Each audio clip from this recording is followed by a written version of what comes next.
الحمد لله الذي أصلح الضمائر ونقى السرائر وهدى القلب الحائر إلى طريق أولى البصائر وأشهد أن لا إله إلا الله وحده لا شريك له وأشهد أن سيدنا ونبينا محمدا عبد الله ورسوله أنقى العالمين صريرة وأزكاهم سيرا وعلى آله وصحبه ومن سار على هديه إلى يوم الدين. أما بعد، أعوذ بالله من الشيطان الرجيم. يا أيها الذين آمنوا اتقوا الله حق تقاته ولا تموتن إلا وأنتم مسلمون. يا أيها الناس اتقوا ربكم الذي خلقكم من نفس واحدة وخلق منها زوجها وبث منهما رجالا كثيرا ونساء واتقوا الله الذي تساءلون به والأرحام إن الله كان عليكم رقيبا. يا أيها الذين آمنوا اتقوا الله وقولوا قولا سديدا يصلح لكم أعمالكم ويغفر لكم ذنوبكم ومن يطع الله ورسوله فقد فاز فوزا عظيما. Hadirin rahimakumullah, marilah kita kembali memanjatkan puja dan puji syukur kita kepada Allah Subhanahu wa taala atas semua nikmatnya yang dikurniakan kepada kita. Kita membutuhkan karunia-Nya, Allah selalu memberikannya, maka kita harus selalu bersyukur. Nikmat terbesar yang wajib kita syukuri adalah nikmat iman dan Islam.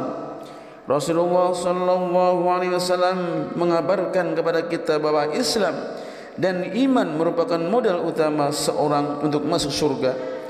Dalam hadis sahih riwayat Imam Muslim, Nabi Muhammad SAW bersabda, "Annahu la yadkhulul jannah illa man nafsun muslimah." Sesungguhnya tidak akan masuk surga kecuali jiwa yang muslim. Dalam riwayat lain disebutkan tidak akan masuk surga kecuali jiwa yang mukmin. Hadis riwayat Bukhari dan Muslim. Hadirin rahimakumullah, menjadi seorang muslim sejati tidaklah cukup dengan ucapan dan klaim saja. Setidaknya seorang harus memiliki 3 sifat. Pertama, al-yakin, yaitu percaya dan mantap akan Allah Subhanahu wa taala, Rasulullah sallallahu alaihi wasallam dan agama Islam. 3 hal ini merupakan materi utama yang akan ditanyakan oleh malaikat kepada kita di alam barzakh nanti. Di antara sekian banyak masalah, hanya 3 ini saja yang akan ditanya oleh malaikat di dalam barzakh. Kedudukan al-yakin sangat tinggi di sisi Allah. Ibnu Qayyim al-Jauziyah dalam kitabnya Madarijus Salikin bab Manzilatul Yakin menyebutkan beberapa ayat tentang kedudukan yakin. Di antaranya disebutkan dalam surat Al-Baqarah ayat 4 dan 5. Beliau menyebutkan bahwa Allah Subhanahu wa taala mengkhususkan hanya mereka yang mencapai derajat al-yakin yang mendapat petunjuk Allah Subhanahu wa taala. Allah berfirman, "A'udzubillahi minasyaitonir rajim. وَالَّذِينَ يُؤْمِنُونَ بِمَا أُنْزِلَ إِلَيْكَ وَمَا أُنْزِلَ مِنْ قَبْلِكَ وَبِالْآخِرَةِ هُمْ يُوقِنُونَ أُولَئِكَ عَلَى هُدًى مِنْ رَبِّهِمْ وَأُولَئِكَ هُمُ الْمُفْلِحُونَ." Dan mereka yang beriman kepada kitab Al-Quran yang telah diturunkan kepadamu dan kitab-kitab yang telah diturunkan sebelummu, serta mereka yakin akan adanya kehidupan akhirat, merekalah yang mendapat petunjuk dari Tuhan mereka, dan mereka itulah orang-orang yang beruntung. Sangat jelas dari ayat ini bahwa cara untuk menjaga hidayah adalah dengan memupuk keyakinan. Tanpa itu seorang muslim bisa goyah. Banyak kisah menjadi pelajaran. Seseorang telah beriman kepada Nabi Muhammad SAW, kemudian ikut hijrah ke Madinah bersama beliau. Namun ia kemudian goyah oleh kuda peliharaannya di Mekah. Ia kemudian menyalahkan jalan hijrahnya. Ini musibah. Hadirin rahimakumullah, yakin menurut ulama Abu Bakar Al-Wara ada 3 tingkatan.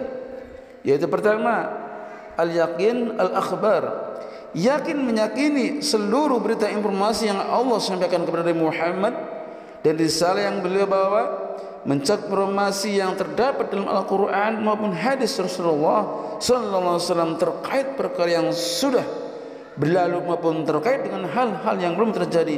Ini harus kita menetapkan dalam diri kita. Yang kedua, al-yaqin al-dalalah.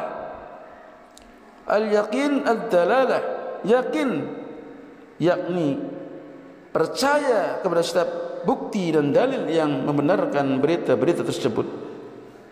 Yakin terhadap Al-Quran, hadis dan setiap mukjizat Rasulullah sallallahu alaihi wasallam. Yang ketiga, yakin al-musyahadah.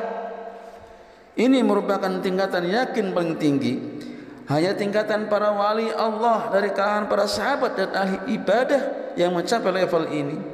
Al-musyahadah adalah tingkatan keyakinan terhadap hal yang gaib atau tidak tampak, namun seakan-akan dia melihat dengan mata kepalanya sendiri. Keyakinan yang sempurna, keyakinan para sahabat pernah diungkapkan oleh Amir bin Abdul Qais bahwa seandainya surga dan neraka ditampakkan, mereka tidak akan bertambah keyakinan, karena keyakinan mereka sudah sempurna tanpa perlu bukti yang kasat mata. Hadirin rahimakumullah. Kedua, sifat at-taslim, yaitu berserah diri kepada Allah Subhanahu wa taala, kepada Rasulnya dan kepada agamanya. Allah berfirman, "Wa ma kana lil mu'minin wal mu'minatin idza qadallahu wa rasuluhu amran ayakuna lahumul khiyaratu min amrihim." Tidak patut bagi seorang mukmin, baik laki-laki maupun perempuan, ketika Allah sudah memutuskan perkara kemudian mereka memiliki pilihan yang lainnya. Surat Al-Ahzab ayat 36. Ini bukan sifat mukmin sejati. Ketika Allah dan Rasulnya memilih warna putih, seorang muslim yang sejak tidak ada pilihan warna yang lain. Mereka tunduk dan patuh pada Allah dan tunduk patuh pada aturannya. Selaras dengan hal ini, Allah berfirman, "Fala wa rabbuka la yu'minuna hatta yuhakkimuka fima shajara bainahum thumma la yajidu fi anfusihim harajan mimma qadaita wa yusallimu taslima." Maka demi Tuhanmu, mereka pada hakikatnya tidak beriman hingga mereka menjadikan kamu hakim terhadap perkara yang mereka perselisihkan. Kemudian mereka tidak merasa dalam hati mereka sesuatu keberatan terhadap putusan yang kamu berikan, dan mereka menerima dengan sepenuhnya. Surat An-Nisa ayat 65.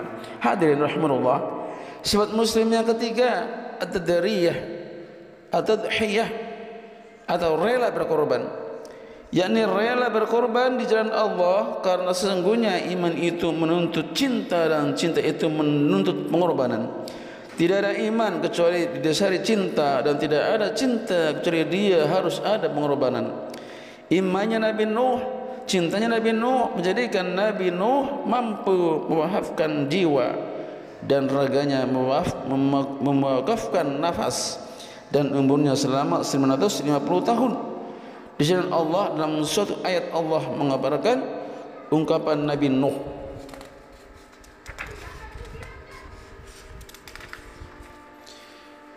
Nuh berkata, "Ya Tuhanku, sesungguhnya aku rela menyeru kaumku malam dan siang." Surat Nuh ayat 5. Anda bisa baca ayat selanjutnya. Nuh berdakwah selama itu dan tidak ada yang menyebut, tetapi ia tidak bosan. Inilah sifat mukmin yang sempurna. Semoga kita semua memiliki tiga sifat yang telah disebutkan, yakni berserah, disebutkan yakin, berserah, dan rela berkorban. Aqulu qawli hadza wa astaghfirullahal azim li wa lakum wa lisairil muslimin fastaghfiruhu innahu huwal ghafurur rahim.